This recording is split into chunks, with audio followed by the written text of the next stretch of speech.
Hello बच्चों, कैसे हैं आप लोग और कैसी चल रही है आप सभी की तैयारी 2025 बोर्ड एग्जाम की। बेटा 2025 बोर्ड एग्जाम के ज़्यादा दिन नहीं रह गए हैं, आपके कुछ ही दिनों में आपके एग्जाम होने वाले हैं।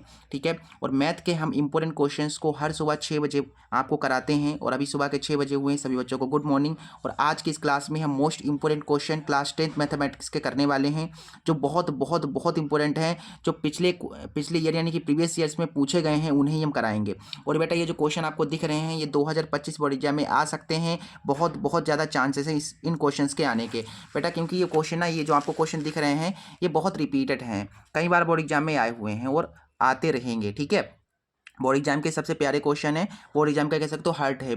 ठीक है, बहुत इंपॉर्टेंट क्वेश्चन हम आपको करा रहे हैं। ठीक है, तो वीडियो को कर दो लाइक और अपने एक फ्रेंड के पास शेयर जरूर कर देना बेटा। ठीक है, फिर हम वीडियो को स्टार्ट करें। ठीक है, लाइक कर दो और एक फ्रेंड के पास जरूर से शेयर कर देना।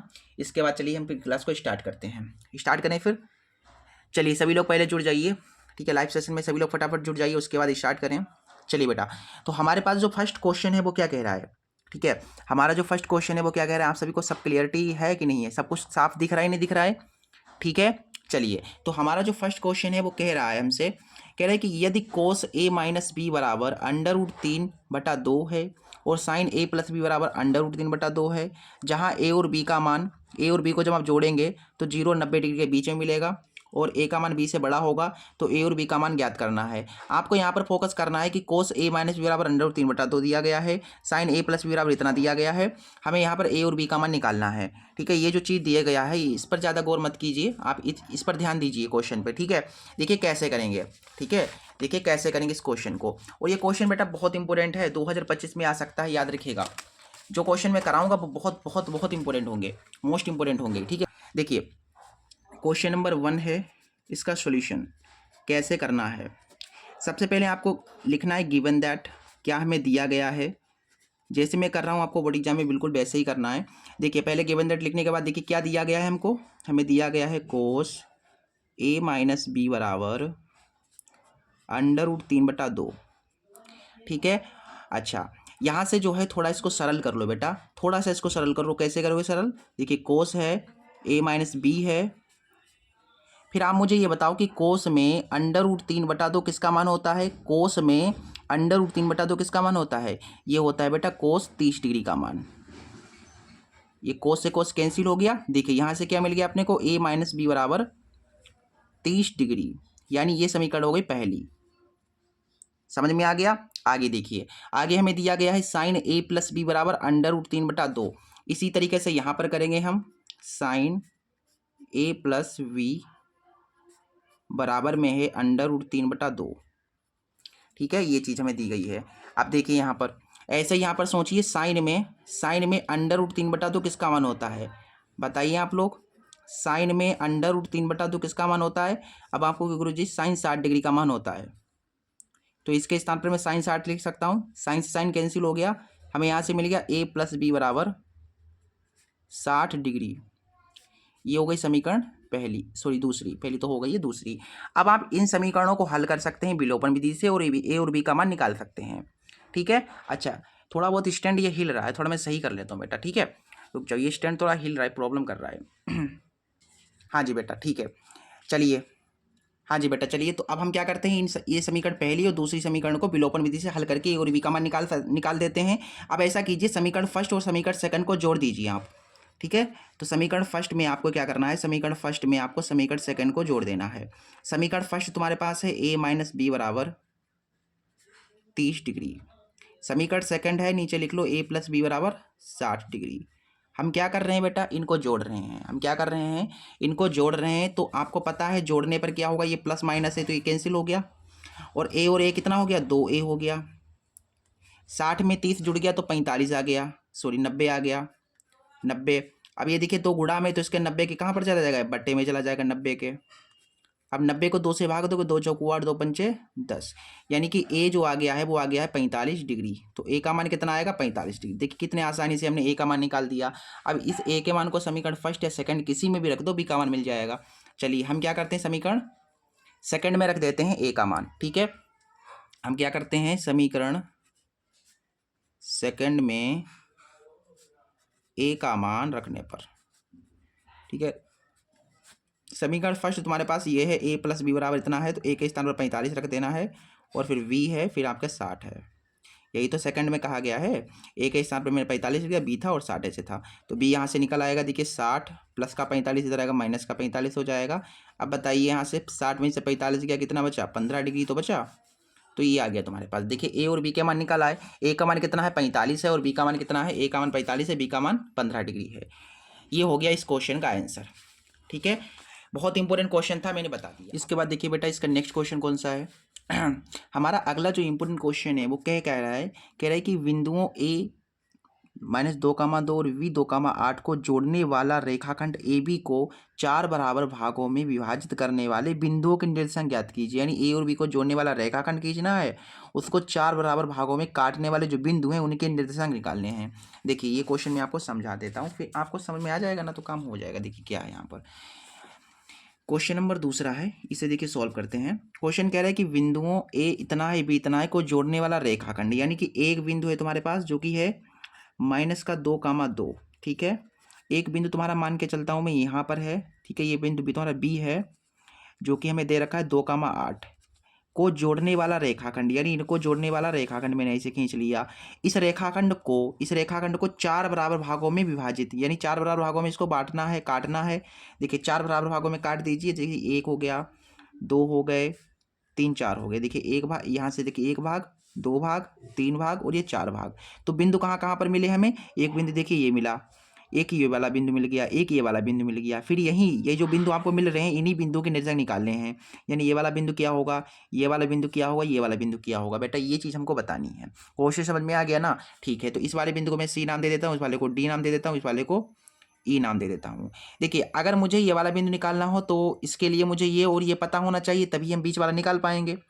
इसका मतलब अगर हम ये वाला पता कर लें, ठीक है, ये वाला डी अगर हम पता कर लें तो हमारा काम हो जाएगा। अच्छा डी कैसे पता करेंगे आप? तो ये वाला जो डी बिंदु है, ये जो डी बिंदु है इस ए और इस बी के बिल्कुल बीच में है, यानी मध्य बिंदु है डी।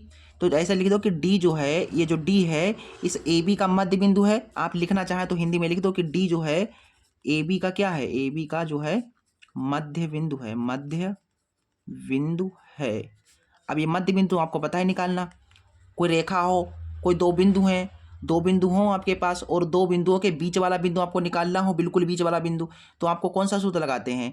इस वाले बिंदु के निर्देशांक पता ही नहीं है तो मैंने एक्स का वाई मान लिए, तो मुझे मान के चलो ये एक्स वाला निकालना है। तो एक्स निकालने के लिए क्या सूत्र होता है? एक्स निकालने के लिए सूत्र होता है x1 + x2/2, और ये वाला वाई निकालने के लिए सूत्र होता है y = y1 + y2/2। ये सूत्र होता है बेटा, तो ये वाला मिल जाएगा।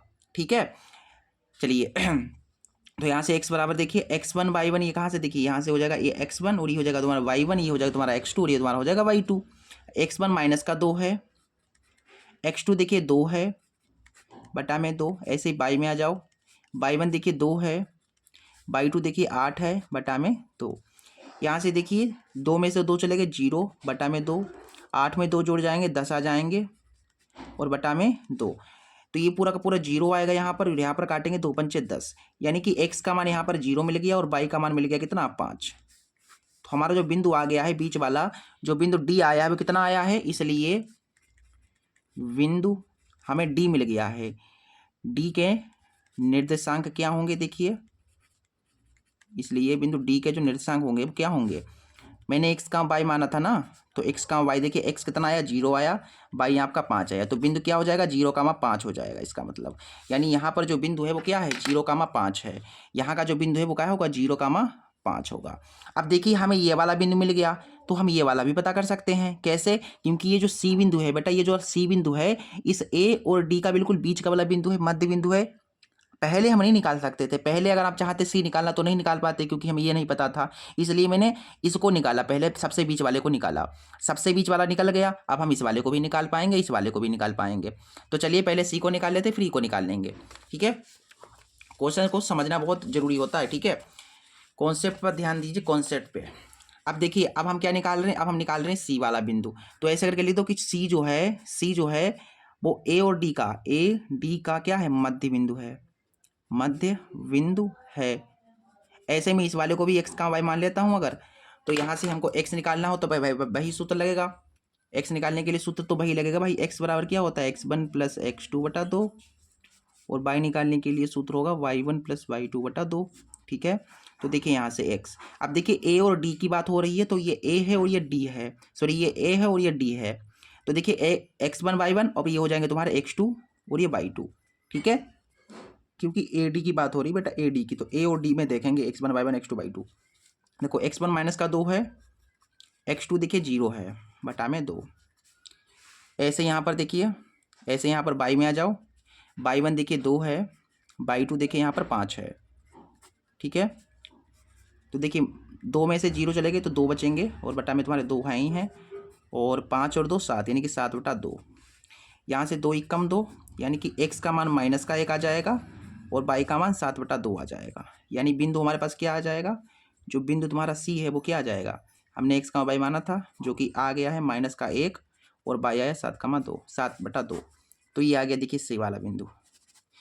ठीक है, C वाला भी मिल गया। अब हम चलते हैं, अब इस E को निकाल लेते हैं। अब देखो ये जो E है इस D और B का मध्य बिंदु है, ऐसे यहाँ पर लिख देंगे, चूंकि E जो है वो D और V का क्या है, डी वी का मध्य बिंदु है। ठीक है, अब देखिए, अब हम इसको निकाल सकते हैं। क्यों निकाल सकते हैं, क्योंकि बीच वाला बिंदु हम निकाल सकते हैं सूत्र, ये वाला सूत्र लगा करके। ठीक है, इसलिए ये बीच में है तो आराम से निकाल पाएंगे। आप इसे इसे मान लीजिए, देखिए x1 y1 और इसको x2 y2 मान लो। ठीक है, इसको x1 y1 मान लो, इसको x2 y2 मान लो, ऐसे करके। ठीक है, तो सूत्र वही होगा तुम्हारा, x पहले x निकालेंगे, x बराबर x1 + x2 बटा 2 करके, और y निकालेंगे y1 + y2 बटा 2 करके। ठीक है, डी और बी की बात हो रही है यहाँ पर, तो डी और बी, तो देखो डी तुम्हारा ये है और बी तुम्हारा ये है। अगर ये x1 y1 है तो ये x2 y2 होगा। x1 देखिए 0 है और x2 तुम्हारा 2 है। अच्छा, x1 कितना है, 0 है, और x2 तुम्हारा कितना है, 2 है।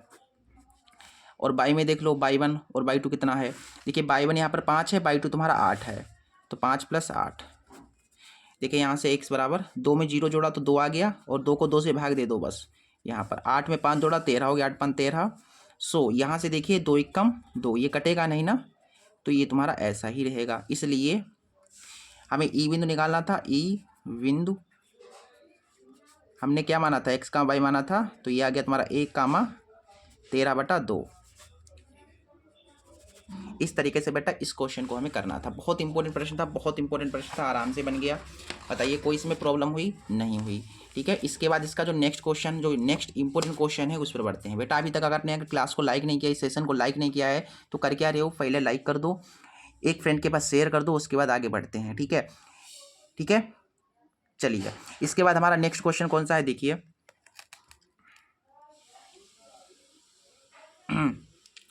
चलिए बेटा, इसके बाद इसका हमारा नेक्स्ट जो क्वेश्चन है वो कह रहा है, क्वेश्चन नंबर 3, इंपॉर्टेंट क्वेश्चन है। ठीक है, कह रहा है कि क्या कह रहा है भाई, देखिए 2 अंकों की एक संख्या के अंकों का योग 9 है। इस संख्या का 9 गुना संख्या के अंकों को पलटने से बनी संख्या का 2 गुना है, वही संख्या ज्ञात कीजिए। हमको 2 अंकों की संख्या निकालनी है, और 2 अंकों की संख्या निकालना मैंने आप सभी को समझाया है, बताया है कैसे निकालते हैं। देखिए 2 अंकों की संख्या अगर है तो उसमें इकाई का अंक भी होता है, दहाई का अंक भी होता है। जैसे मैंने 63 ले लिया, तो इसमें देखिए इकाई का अंक है और इसमें दहाई का अंक भी है। इसका मतलब इकाई और दहाई हमको निकालना पड़ेगा, तभी 2 अंकों की संख्या निकलेगी। इसका मतलब यहाँ पर देखिए हमें क्या करना पड़ेगा, मानना पड़ेगा, यहाँ पर माना संख्या का इकाई अंक जो है, इकाई जो अंक है वो जो इकाई का अंक है वो मैंने मान लिया x, तथा संख्या का जो दहाई अंक है, ठीक है, जो दहाई का जो अंक है उसको मैं क्या मान लेता हूँ, चलिए y मान लेता हूँ। इसलिए हमारी जो संख्या बन जाएगी वो क्या बन जाएगी, संख्या क्या बनेगी, अगर संख्या का इकाई अंक x है और संख्या का दहाई अंक y है, तो संख्या क्या होगी, 2 अंकों के लिए 10 लोगे, 3 अंकों के लिए कहता 100 लेते। देखिए 2 अंकों की बात करी गई थी, 2 ले लिया मैंने, ठीक है, सॉरी 10 ले लिया। बोला गया है कि इकाई का अंक अगर x है और दहाई का अंक y है, तो दहाई पहले यहाँ पर आएगा और इकाई तुम्हारा यहाँ पर आएगा। देखिए ऐसे तो पढ़ोगे आप, इकाई दहाई, इसलिए मैंने इकाई को यहाँ पर रखा, दहाई को यहाँ पर रखा, हमारी संख्या ये आ गई। अब हमारी संख्या कब आपको मिलेगी, ये वाली संख्या आप पता, अगर आपको इस संख्या को ज्ञात करना है तो आपको x और y का मान पता होना चाहिए। x और y का मान कैसे पता चलेगा भाई, यहाँ ये क्वेश्चन में जो कंडीशन दी गई हैं उन्हें फॉलो करेंगे, इक्वेशंस बनाएंगे, सोल्व करेंगे, x और y का मान मिल जाएगा। ठीक है, तो पहली शर्त क्या है, यहाँ पर पहली जो शर्त है क्वेश्चन की वो क्या है। अब आते हैं क्वेश्चन पे, चलिए ठीक है। अब तो हमने ऊपर तो सारा कुछ अपने हिसाब से कर लिया, अब क्वेश्चन पे आते हैं।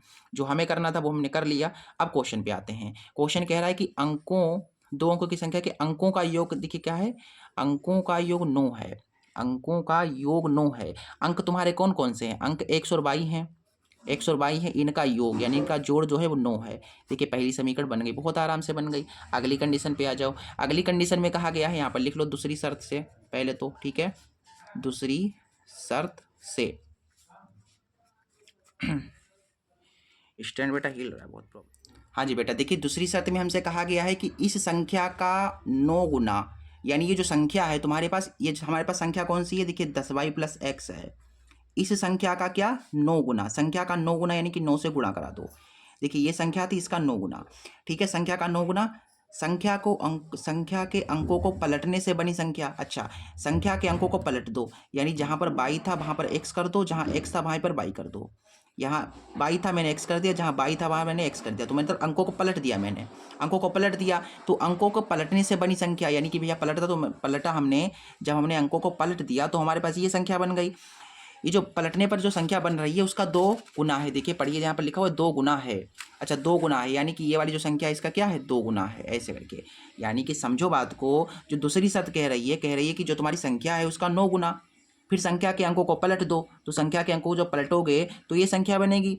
ये जो संख्या बन रही है 2 गुना है, बस यही कहा गया है हमसे। बस अब इसे सॉल्व करके दूसरी समीकरण बना लो, फिर उनको हल कर दो, ठीक है। देखिए 9 की गुणा 10y से होगी तो हो जाएगा तुम्हारे पास 9×90y।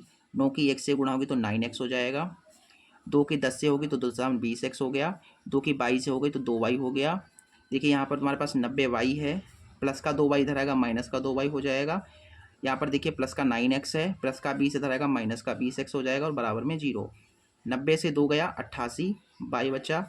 20 में से 9 गया, आपके पास 11x बचा, बराबर में 0। यहाँ से कॉमन तुम्हारा 11 हो रहा है, तो 11 × 8 = 88 और 11 × 1 = 11, बराबर 0। देखिए 11 जो गुणा में है तो इसके बटे में आ जाएगा, यानी वो 0 हो जाएगा पूरा का पूरा। 8y बराबर तुम्हारा x आ गया। x का मान कितना आ गया, 8y आ गया। अब इस x के मान को समीकरण फर्स्ट में रख दो, y का मान मिल जाएगा। इसे समीकरण मान सकते हो सेकंड, ठीक है। हल करना है बस, x हल कर दोगे समीकरणों को, पहली और दूसरी को हल कर दोगे तो x और y के मान मिल जाएंगे आपको, ठीक है। x बराबर 8y आया, जहाँ x है वहाँ पर 8y रख दो, y का मान मिल जाएगा समीकरण फर्स्ट में।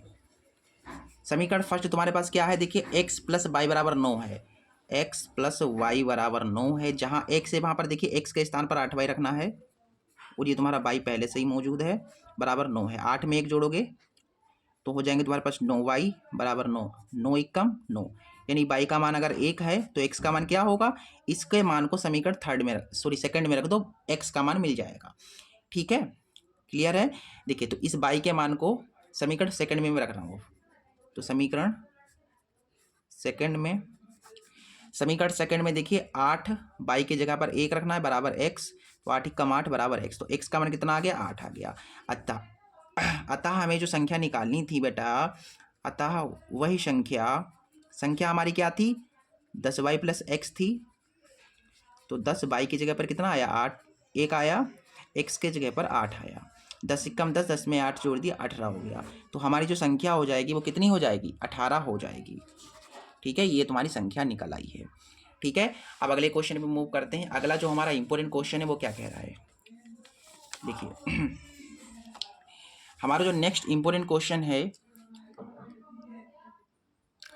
हमारा जो अगला इंपॉर्टेंट क्वेश्चन है, चौथा क्वेश्चन नंबर चौथा कह रहा है कि मान ज्ञात कीजिए, इस काम को मान निकालना है, ठीक है। हो जाएगा, कोई बड़ी बात नहीं है, आराम से आप कर लोगे।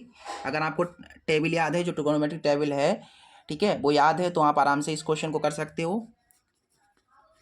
हमें सबसे पहले यहाँ पर दिया गया है 5 cos square 60 degree plus 4 sec square 30 degree minus 10 square 45 degree plus cos square 90 degree.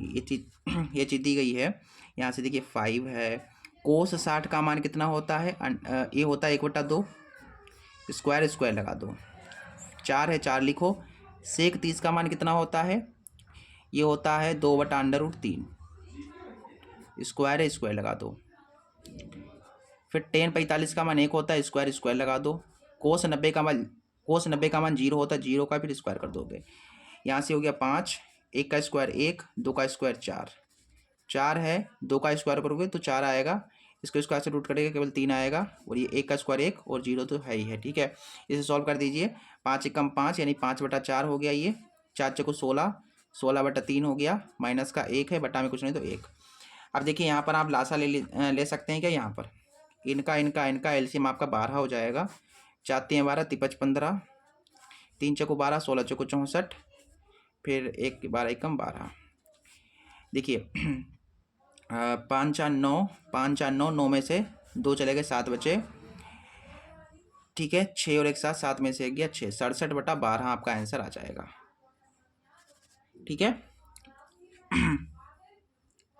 60 70 और आपके पास हो जाएंगे 97 97 के 99 99 99 80 ओके ओके ओके ओके 89। ठीक है, ओके ठीक है, समझ में आ गए क्वेश्चन। अगले क्वेश्चन में मूव करते हैं। हमारा जो नेक्स्ट इंपॉर्टेंट क्वेश्चन है, देखिए ये वाला जो क्वेश्चन है ये तो आप सभी को पता होगा, आप लोगों ने देखा भी होगा। ये जो क्वेश्चन है ये तो आता ही आता है, हर बार बोर्ड एग्जाम में आता है। √5 या √2 या √7 अपरिमेय संख्या सिद्ध करने के लिए कहता है।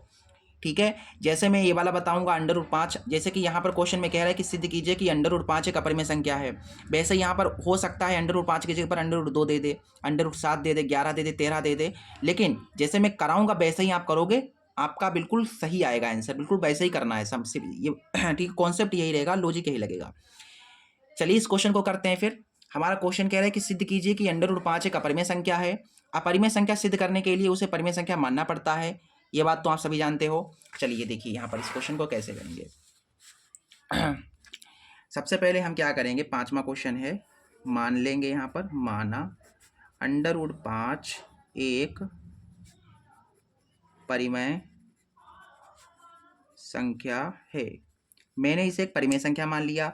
अगर ये अगर √5 एक परिमेय संख्या है तो ये a/b के बराबर होगी।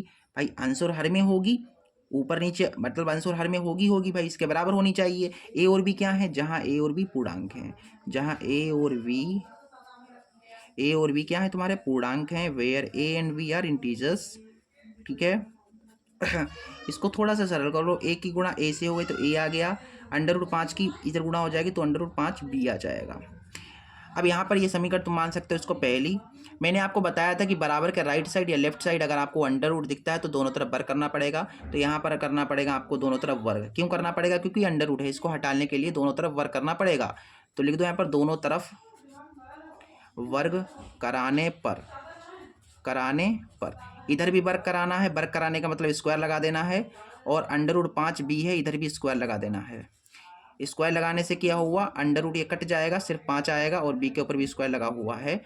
अब यहाँ पर देखो ध्यान से, ये 5 गुणा में है तो ये a² के कहाँ पर आ जाएगा, देखो ये गुणा में तो इसके बट्टे में आ जाएगा a² के, यानी कि यहाँ पर क्या हो रहा है, जो a² है वो 5 से विभाजित है, यही तो हो रहा है। इसका मतलब यहाँ पर ऐसे है, एक a² 5 से विभाजित है, इसलिए a भी 5 से विभाजित होगा। अच्छा ऐसा क्यों हुआ भाई, अगर a² 5 से विभाजित तो a भी 5 से विभाजित कैसे होगा। जैसे मैं कह रहा हूँ आपसे कि 4 का स्क्वायर है, अगर 2 से कट जाएगा तो 4 भी 2 से कटना चाहिए। देखते हैं कट रहा है कि नहीं कट रहा। देखिए 4 चौको 16 बटा 2, 2 8 16, देखिए स्क्वायर कट गया।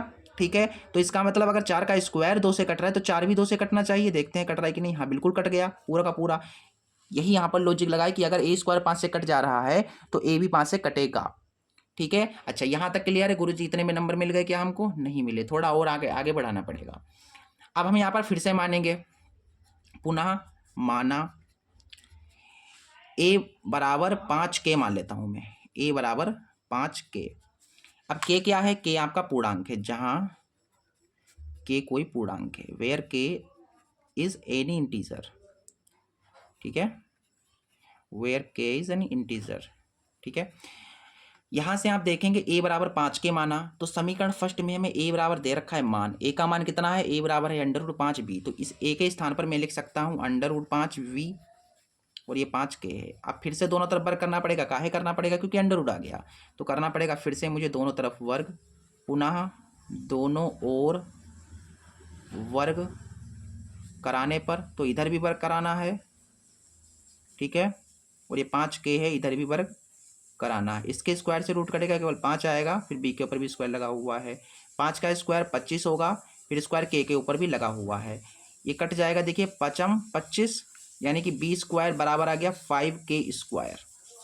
अब यहाँ से क्या निष्कर्ष निकला, फिर से देखिए 5 गुणा में है तो b स्क्वायर के बटे में आ जाएगा, इसका मतलब जो गुरुजी मैंने ऊपर किया वैसा यहाँ पर कर दें, हाँ बिल्कुल बिल्कुल। अगर b स्क्वायर देखिए, b स्क्वायर 5 से क्या हो रहा है, विभाजित है, तो ऐसे करके ले, तो b स्क्वायर 5 से विभाजित है, इसलिए b भी किससे होगा, 5 से क्या होगा, विभाजित होगा। अच्छा, अब हो गया आपका क्वेश्चन, अब आपका सॉल्यूशन हो गया। अब आप यहाँ पर एक चीज़ केवल नोट कर लें, ठीक है, देखो थोड़ा बहुत आपको लिखना पड़ेगा, स्टेटमेंट थोड़ी बहुत आपको लिखनी पड़ेगी। वो स्टेटमेंट क्या है, देखिए, चूंकि ए और बी दोनों देखिए, दोनों के दोनों देखिए, ए भी देखिए 5 से कट जाता है, ए भी 5 से विभाजित है, और बी भी देखिए 5 से विभाजित है, बी भी 5 से विभाजित है। तो मैं कह रहा हूँ कि ए और बी दोनों 5 से विभाजित हैं, अर्थात ए और वी का उभयनिष्ठ गुणनखंड, कॉमन फैक्टर, उभयनिष्ठ गुणनखंड कितना है, 5 है। अगर दोनों के दोनों 5 से कट जा रहे हैं तो हम ये कह सकते हैं कि ए और बी का जो HCF होगा, किसका, ए और बी का जो HCF होगा वो कितना होगा, 5 होगा, जो कि 1 नहीं है। देखिए यहाँ पर HCF कितना आ गया, इनका 5 आ गया। काहे 5 आया, क्योंकि ए और बी का HCF 5 कैसे हो गया, क्योंकि ए और बी 5 से कट जा रहा है, इसलिए ए और बी का जो HCF होगा वो 5 होगा, जो कि 1 नहीं है। अगर इनका HCF 1 हो जाता तो ये हम कह सकते थे, हाँ ठीक है। तो यहाँ से हमारे पास जो है 1 नहीं आया, क्योंकि आप जानते हैं जो अपरिमेय संख्याएं हैं उनका HCF 1 होता है, लेकिन इसका HCF 1 नहीं आया। तो ऐसा लिख दो कि अतः, लास्ट में वही लिख दो जो अतः √5 एक अपरिमेय संख्या है, हो गया, ठीक है। इस तरीके से हमें इस क्वेश्चन को करना था। चलिए नेक्स्ट क्वेश्चन में मूव करते हैं। अगला जो हमारा इंपॉर्टेंट क्वेश्चन है वो क्या कह रहा है, देखिए ध्यान से। अगला हमारा इंपॉर्टेंट क्वेश्चन ये रहा, देखिए क्वेश्चन नंबर 6 कह रहा है कि बिंदुओं ए इतना है, बी इतना है को जोड़ने वाले रेखाखंड को 2:1 के अनुपात में विभाजित करने वाले बिंदु के निर्देशांक ज्ञात कीजिए। बहुत प्यारा क्वेश्चन है, 7वां चैप्टर जो आपका निर्देशांक ज्योमेट्री है, कोऑर्डिनेट ज्योमेट्री है, उससे रिलेटेड क्वेश्चन है, उसी का एक क्वेश्चन है, ठीक है। और ये बहुत आसान प्रश्न है, वैसे तो सभी बच्चे कर लेंगे। देखिए क्या है, कह रहा है कि ए हमारे पास एक बिंदु है, क्या है, ए बिंदु कितना है, 1,3 है, और एक बिंदु तुम्हारा बी है जो कि -4,6 है, ये बी बिंदु है तुम्हारा। इसको जोड़ने वाला रेखाखंड मैंने खींच दिया। इस रेखाखंड को 2:1 के अनुपात विभाजित करने वाला बिंदु, यानी कि इसके ऊपर एक बिंदु है, मान लेता हूँ ये बिंदु है, ये बिंदु जो है, ये बिंदु तुम्हारा सी जो है, इस ए बी को विभाजित कर रहा है, किस अनुपात विभाजित कर रहा है, यहाँ से आप देख सकते हैं, यहाँ से लेकर के यहाँ तक है, देखिए 2:1 में इन्होंने बता दिया है कि 2:1 में विभाजित कर रहा है। इसका मतलब यहाँ से लेकर के यहाँ तक 2 है, और यहाँ से लेकर के यहाँ तक 1 है। देख सकते हैं ये वाला बिंदु, देखिए एक पार्ट में इसने विभाजित किया यहाँ पर, और यहाँ पर एक विभाजित किया, तो 2 अनुपात यहाँ पर किया 2 अनुपात में, और यहाँ पर किया 1 अनुपात में, ऐसे करके। तो इधर 2 पार्ट में किया, इधर 1 पार्ट में किया, ऐसे करके। अब ये वाला जो बिंदु है यही आपको निकालना है, ठीक है। तो ये बिंदु मैंने मान लिया x, y है, हमें x, y ही निकालना है, तो आराम से हो जाएगा। बताइए इसमें कोई इशू तो नहीं है इस क्वेश्चन को करने में। अब आपको गुरुजी कुछ इशू नहीं है, आराम से हो जाएगा, सिंपल क्वेश्चन है, मैं कर लूँगा। कैसे कर लोगे भाई, क्योंकि आपको यहाँ पर पता ही विभाजित हो रहा है अनुपात में, तो अंतः विभाजन का हम यहाँ पर सूत्र लगा सकते हैं। तो अंतः विभाजन का सूत्र बताइए जरा क्या होता है। अंतः विभाजन का जब अनुपात दिया जाता है, अंतः विभाजन सूत्र से, अंतः विभाजन का सूत्र x निकालने के लिए होगा, x बराबर होगा m1 x2 plus m2 x1 upon में m1 प्लस m2, ऐसे करके y में होगा, y निकालने के लिए m1 y2 plus m2 y1 upon में m1 प्लस m2, ठीक है। अब देखिए x निकालने के लिए यहाँ पर देखिए m1 m2 है, ये कहाँ से मिलेंगे गुरुजी? देखो बेटा यहाँ पर ये जो अनुपात आपको दिया गया है, हमें दिया गया है 2:1, 2:1 दिया गया। ये पहला वाला तुम्हारा m1 है और दूसरा वाला तुम्हारा m2 है, ठीक है। पहला वाला m1 है और दूसरा वाला तुम्हारा m2 है। m1 कितना है? m1 आपका 2 है और जो m2 है वो कितना है? m2 आपका 1 है, ठीक है। तो m1 तुम्हारा कितना आया भैया? 1। m1 देख लीजिए 2 आया। अच्छा x1 x2 ये कहाँ से मिलेंगे? देखिए बीच वाला xy होता है, तो ये तुम्हारा x1, ये y1, ये x2 और ये y2। देखिए x2 तुम्हारा यहाँ पर -4 है, m2 तुम्हारा 1 है, x1 तुम्हारा 1 है, बटा हमें m1 + m2 करना है, यानी कि 2 + 1। ऐसे ही बाई में आ जाओ, m1 तुम्हारा 2 है, y2 तुम्हारे पास देखिए 6 है, m2 1 है, y1 तुम्हारा 3 है, बटा m1 + m2 यानी 2 + 1। इसे सरल कर दो, x और y के मान निकल आएंगे। ये हो जाएगा 2 चौकू 8, 1 की गुणा 1 से होगी 1 और नीचे 2 और 1 3। यहाँ से 2 छंग 12, 3 एकम 3, 2 और 1 3। 8 में से 1 चला गया, 7 बचा माइनस का, बटा में 3 है। 12 में 3 जोड़ा 15 हो गया, ठीक है। और नीचे तुम्हारे पास 3 है। देखो ये कट जाएगा क्या? नहीं कटेगा, ये वाला नहीं कटेगा। अच्छा ये अगला वाला कट जाएगा क्या? हाँ बिल्कुल कट जाएगा। 3 × 5 = 15, तो ये 5 आ गया। अच्छा हमारे पास जो आ गया है बिंदु, वो आ गया है आराम से। अतः वह बिंदु, वह बिंदु, हमने x का y माना था, हमने x का मान निकाला -7/3, फिर y का मान निकाला 5। तो बेटा यही तुम्हारा हो गया आंसर। तो वह वाला बिंदु क्या हो जाएगा? जो बिंदु है जो हमसे कहा गया था निकालने के लिए, वो ये है -7/3, 5, ठीक है। अगला जो हमारा इंपॉर्टेंट क्वेश्चन है वो क्या कह रहा है? देखिए 7वां क्वेश्चन नंबर 7 कह रहा है कि सिद्ध कीजिए कि √1 + sin a / 1 - sin a बराबर sec a + tan a होता है। अच्छा ये सिद्ध करना है, चलिए देखिए यहाँ पर कैसे करेंगे। देखो क्वेश्चन नंबर 7 है, यहाँ पर हमको सिद्ध करना है ना। तो इसमें से देखिए ये LHS है और ये तुम्हारा RHS है। ये तुम्हारा क्या है? LHS है और ये वाला तुम्हारा RHS है। इसमें से कोई भी पक्ष ले लो और दूसरे पक्ष के बराबर दिखा दो। मैं LHS ले रहा हूँ, ठीक है। मैं क्या कर रहा हूँ यहाँ पर? LHS ले रहा हूँ, टेकिंग LHS, ठीक है। तो LHS लोगे, LHS में क्या है? अंडर में है, अंडर रूट है 1 + sin a / 1 - sin a। देखिए आपको जब भी ऊपर नीचे सारा कुछ सेम दिखे, लेकिन केवल चिन्ह आपको डिफरेंट दिखे। देखिए 1 ऊपर है, नीचे भी 1 है, ऊपर साइन है, नीचे भी साइन है, लेकिन फर्क क्या है? ऊपर प्लस है, नीचे माइनस, यानी कि चिन्हों का फर्क है, बाकी सब सेम है। ऐसा कभी दिखता है अगर आपको, तो आपको वहां पर हर परिमेकरण करना पड़ता है, हर परिमेकरण। तो यहाँ पर करना होगा हर परिमेकरण। हर परिमेकरण क्या होता है? नीचे वाला जो हर होता है उसको ऊपर लिख देते हैं, लेकिन चिन्ह बदल के। जैसे माइनस का है तो इसको हम ऐसे करके लिख देंगे 1 + sin है, यानी कि माइनस था, ऊपर चिन्ह बदल के लिख देना है। अगर यहाँ पर माइनस होगा तो प्लस में लिख देना है, अगर यहाँ पर प्लस होगा तो माइनस में लिख देना होगा, ऊपर नीचे ऐसे करके, ठीक है। यहाँ तक क्लियर है? अब देखो यहाँ पर क्या हो रही है? गुणा हो रही है। तो इसकी देखिए पावर कुछ नहीं तो क्या होगा? 1 होगा। इसकी पावर कुछ नहीं तो 1 होगा।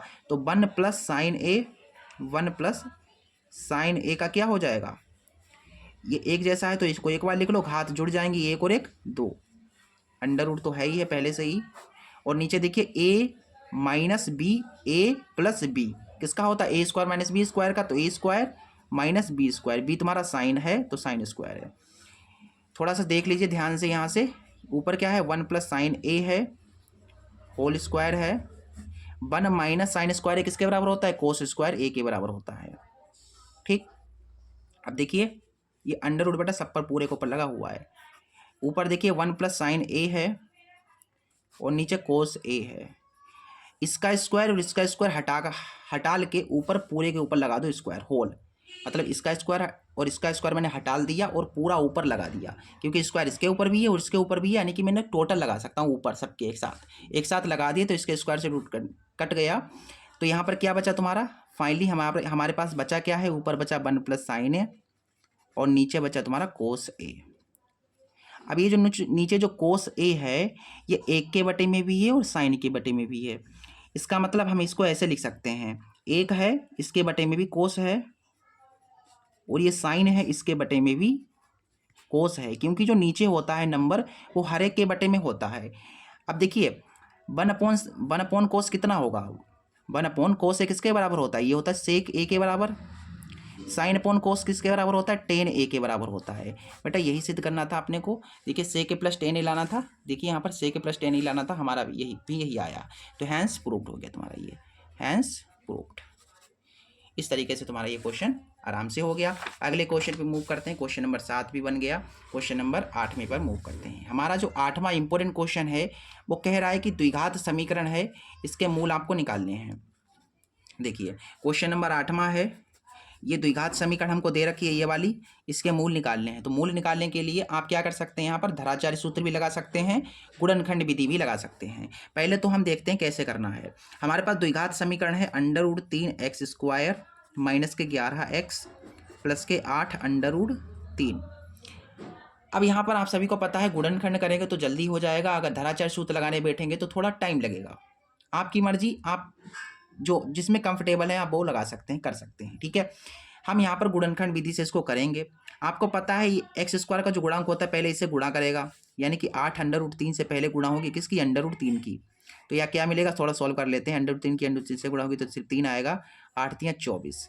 अब यहाँ पर हमने गुणा कराया तो यहाँ पर मिल रहा है 24। यानी आपको ऐसी दो संख्या सोचनी है जिनकी गुणा कराएं तो 24 आए, जिन्हें घटाएं या जोड़ें तो 11 आ जाए। तो आपकी ऐसी कौन सी संख्या है, 8 और 3 है। 8 और 3 की गुणा कराओगे तो 24 आएगा, 8 में 3 जोड़ोगे तो 11 आएगा, ठीक है। अब आपने जो संख्या सोची है वो यहाँ पर हम लिख देंगे, ठीक है। देखिए यहाँ पर क्या है, √3x² है। यहाँ पर वो लिखो जो आपने संख्या सोची है। आपने संख्या सोची 8x और 3x, और ये तुम्हारे पास है 8√3 बराबर 0। यहाँ से कॉमन तुम्हारा कुछ हो रहा है क्या, नहीं कॉमन हो रहा है। अगर कुछ भी कॉमन हो रहा है क्या, नहीं हो रहा है, सिर्फ x कॉमन हो रहा है। सो क्या बचेगा, √3x माइनस 8 बचेगा। यहाँ से कुछ कॉमन हो रहा है, हाँ जी बिल्कुल कॉमन हो रहा है, √3 कॉमन हो रहा है, ठीक है। तो क्या बचा यहाँ पर, √3x बचा और प्लस का 8, सॉरी माइनस का 8 बचा, ठीक है। अच्छा यहाँ पर ये कॉमन कैसे हुआ है गुरुजी, ये थोड़ा समझा दो। यहाँ पर ये कैसे आपने कर डाला इतना। देखो बेटा यहाँ से कॉमन कुछ नहीं हो रहा है, क्यों, हमको जो दिख रहा है वो आपको नहीं शायद दिख रहा होगा। देखिए माइनस है, ये जो 3 है, इस 3 को आप कैसे लिख सकते हो, आपको पता है √3 की √3 से गुणा कराते हैं तो क्या आता है, 3 आता है। यानी कि इस 3 के स्थान पर आप √3 और गुणा √3 नहीं लिख सकते हो। हाँ जी बिल्कुल लिख सकते हैं, √3 गुणा √3, फिर आपका प्लस का है 8√3। अब बताइए आप यहाँ से जो है, यहाँ से √3 कॉमन नहीं ले सकते हो, बिल्कुल ले सकते हो। अब आपने कॉमन लिया तो क्या यहाँ से एक तो चला गया, केवल √3 बचा और ये x था। फिर देखिए यहाँ से माइनस कॉमन लिया इसलिए चिन्ह चेंज हो जाएगा। यहाँ से केवल ये √3 तो चला गया, केवल 8 बचा। इसलिए मैं आपसे बता रहा हूँ, ऐसे करके आपको करना है, ठीक है। इस तरीके से कॉमन हुआ है यहाँ पर, ठीक है। अब देखिए कॉमन वाला एक साथ लिखा जाएगा। अब ये जो 2 बार है इसको एक बार लिखा जाएगा, और बराबर में तो 0 चल ही रहा है। ये भी 0 के बराबर है, ये भी 0 के बराबर है, तो एक को डाल दो 0 के बराबर, ठीक है। सबसे पहले इनको डाल देते हैं 0 के बराबर। तो जब हम x माइनस √3 को डालते हैं 0 के बराबर तो मुझे x बराबर मिल जाता है √3। ये आपका हो गया पहला आंसर, ठीक है भैया। अब इसको डाल दो 0 के बराबर, तो यहाँ से मिलेगा हमने अपने को x बराबर 8/√3। तो ये आ गया तुम्हारा दूसरा मूल। ये आ गए तुम्हारे मतलब 2 मूल, पहला और दूसरा ये मूल आ गए, यही निकालने थे आपको। क्वेश्चन मज़ेदार था, बहुत अच्छा था क्वेश्चन था, ठीक है। और अक्सर बच्चों से यहाँ पर मिस्टेक हो जाती है गुणनखंड करने में, मैंने आपको समझा दिया है। अगर आप गुणनखंड करेंगे तो इतना टाइम लगेगा, तो अगर आप धराचार्य सूत्र यहाँ पर लगाने बैठेंगे तो थोड़ा सा टाइम ज़्यादा लगेगा, 1 मिनट ज़्यादा या 1-2 मिनट ज़्यादा लग सकते हैं, ठीक है। बाकी आपकी मर्जी, आप जिसमें कंफर्टेबल हैं वो यूज़ कर सकते हैं। मैंने आपको दोनों मेथड समझा दिए, बता दिए हैं। धराचार्य फार्मूला आप लगा दो, उसमें मान रख दो ABC के, बस हो जाएगा। अच्छा अगला क्वेश्चन क्या है, अगला क्वेश्चन जो नमा है बेटा, हर एक क्वेश्चन बहुत इंपॉर्टेंट है, बहुत जानदार है, बहुत शानदार है। अभी तक हमने क्वेश्चन मतलब 8 क्वेश्चन चटका दिए हैं। क्वेश्चन नंबर 9 देखिए क्या है। क्वेश्चन नंबर 9 बहुत इंपॉर्टेंट है, ठीक है। सारे क्वेश्चन इंपॉर्टेंट हैं। कह रहे हैं कि द्विघात समीकरण है 3x² माइनस के x प्लस 3 बराबर 0 के मूल बराबर हैं, तो के का मान ज्ञात करना है। मूल बराबर हैं, देखिए ये क्वेश्चन एक नया क्वेश्चन नहीं है, ये मैंने क्वेश्चन वैसे करा दिया है, बहुत बार मैंने कराए हैं क्वेश्चन इस तरीके के। जब मूल बराबर होते हैं तो क्या करते हैं, देखिए हमारे पास द्विघात समीकरण है 3x² माइनस का kx प्लस 3 बराबर 0। इसके मूल कैसे हैं बताइए गुरुजी, मूल कैसे हैं, इसके मूल बराबर हैं, मूल बराबर हैं। अच्छा जब मूल बराबर हैं इसका मतलब इसका जो विविक्त कर होगा, जो d होगा वो 0 के बराबर होगा। यहाँ पर d की बात आई है तो d बराबर क्या होता है, d बराबर होता है b² माइनस 4ac। ये तुम्हारा ए है, ये तुम्हारा बी है और ये तुम्हारा सी है। ठीक है, ठीक है, क्लियर है? ठीक है, तो डी कितना है बेटा तुम्हारा 0 है, बी कितना है के है माइनस का, स्क्वायर स्क्वायर लगा दो, 4a तुम्हारा 3 है और सी तुम्हारा भी 3 ही है। तो देखिए के का स्क्वायर यहाँ से हो जाएगा, 4 12 12 3 36, तो हमारे पास आ गया के स्क्वायर बराबर में 36, के बराबर स्क्वायर हटा लोगे तो रूट लग जाएगा, तो के का मान तुम्हारे पास आ सकता है प्लस माइनस का 6। तो ये तुम्हारे पास आ गया के का मान, प्लस का 6 और माइनस का 6 हो सकता है के का मान। क्लियर है? मज़ा आया? बहुत प्यारा क्वेश्चन था, 2 नंबर का प्रश्न था, आराम से हो गया। अगला क्वेश्चन देखिए, क्वेश्चन नंबर 10। क्वेश्चन नंबर 10वां कह रहा है कि बिंदु -4, बिंदुओं -6, 10 और -3, -8 को मिलाने वाले रेखाखंड को किस अनुपात में विभाजित करेगा। बेटा ये क्वेश्चन मैंने पिछली जो वीडियो, इससे पिछली मैंने जो क्लास कराई थी उसमें भी कराया था, क्योंकि बेटा ये मोस्ट इंपोर्टेंट क्वेश्चन है, मोस्ट इंपोर्टेंट क्वेश्चन है बेटा। पिछली क्लास में भी कराया था और मैंने इस क्लास में भी डाला है ये क्वेश्चन। क्यों डाला है? क्योंकि आपका फिर से इस पर ध्यान जाए, इसलिए। ठीक है, अब मैं किसी क्वेश्चन पे आपका ध्यान डलवा रहा हूँ तो इसका मतलब वो क्वेश्चन इंपॉर्टेंट है कि नहीं? चलिए ठीक है, फिर तो चलिए इस क्वेश्चन को भी कर लेते हैं। क्वेश्चन नंबर हमारे पास 10वां है। देखिए कह रहा है कि बिंदु है तुम्हारे पास -4, ठीक है। ये जो बिंदु है ये क्या करता है, आपके पास 2 बिंदु हैं, -6, 10 और 3, -8 को मिलाने वाला रेखाखंड। अच्छा, आपके पास एक बिंदु है -6, 10, पहला बिंदु है, एक दूसरा बिंदु तुम्हारे पास है 3, -8, इनको मिलाने वाला रेखाखंड मैंने खींच लिया। इस रेखाखंड को ये वाला जो बिंदु है वो किस अनुपात में विभाजित कर रहा है, यानी ये बिंदु कहाँ पर होगा, कहीं इसी रेखा के ऊपर तो होगा। मान लेता हूँ यहाँ पर है, ये है -4, ठीक है। ये वाला बिंदु है, इसको विभाजित कर रहा है, लेकिन किस अनुपात में विभाजित कर रहा है? देखिए यहाँ से लेकर के यहाँ तक कुछ अनुपात होगा, मान लेता हूँ m1 अनुपात है, और यहाँ से लेकर के यहाँ तक इसका अनुपात कुछ होगा, मान लेता हूँ m2 अनुपात है। तो मैंने मान लिया ये जो बिंदु C है, इस A और B को m1 और m2 अनुपात में विभाजित कर रहा है। हमें m1 और m2 के मान निकालने हैं, m1 अनुपात m2 हमें निकालना है यहाँ पर। तो चलिए बहुत बढ़िया क्वेश्चन है, यहाँ पर m1 और m2 की बात आई है तो उसी वही सूत्र लग जाएगा अंतःविभाजन का। तो अंतःविभाजन का सूत्र क्या होता है? देखिए आप सभी को पता है m1 और m2 निकालने के लिए कौन सा सूत्र लगाते हैं? अंतःविभाजन का सूत्र लगाते हैं। सूत्र सबसे पहले ये देखिए, ये तुम्हारा बीच में जो होता है वो x, y में होता है, किनारे होते हैं जो ये x1 y1 और x2 y2 ये होते हैं। ठीक है, ये कई बार मैंने बताया है, बिल्कुल दिमाग में तो छप ही गया होगा। अब देखिए x निकालने के लिए, ये वाला जो x निकालने के लिए सूत्र क्या होता है? x निकालने के लिए होता है m1 x2 plus m2 x1 upon m1 plus m2। अब बाई निकालने के लिए भी सूत्र होता है, लेकिन वो मत लगाओ, उसकी ज़रूरत ही नहीं है, इसी से हमारा आंसर आ जाएगा। ठीक है, इतने ही सही आंसर आ जाएगा। देखिए x कितना है -4 है, m1 कितना है, m1 तो भैया निकालना है गुरुजी, x2 कितना है, x2 आपका 3 है, m2 आपका m2 भी निकालना ही है, x1 आपका -6 है, m1 और ये m2। देखिए बट्टे में कुछ नहीं तो बन एक थोड़ा इसको ऐसा करके थोड़ा और आगे बढ़ा लो, 3 की m1 से गुणा होगी तो 3m1 आ जाएगा, प्लस माइनस ये हो गया माइनस, 6 की m2 से गुणा होगी 6m2 आ जाएगा, और नीचे तुम्हारे पास है m1 प्लस का m2। एक की इधर गुणा होगी तो 3m1 माइनस का 6m2, -4 की m1 से गुणा होगी तो ये आ जाएगा माइनस का 4m1, माइनस की 4 की प्लस से गुणा होगी तो माइनस का प्लस हो जाएगा माइनस, 4 की m2 से गुणा 4m2। ठीक है, अब देखिए 3m1 है, माइनस का है 4m1, इधर आएगा तो प्लस का हो जाएगा 4m1, माइनस का 6m2 है, माइनस का 4m2 इधर आएगा प्लस का हो जाएगा 4m2 बराबर में 0। 3m1 से 4m1 चला गया, बचा नहीं सॉरी जुड़ जाएंगे ना 4 और 3, तो ये हो जाएंगे 7m1। 6 में से 4 चला गया, बचा कितना 2m2 बराबर में 0, यानी कि 7m1 बराबर में है 2m2 के।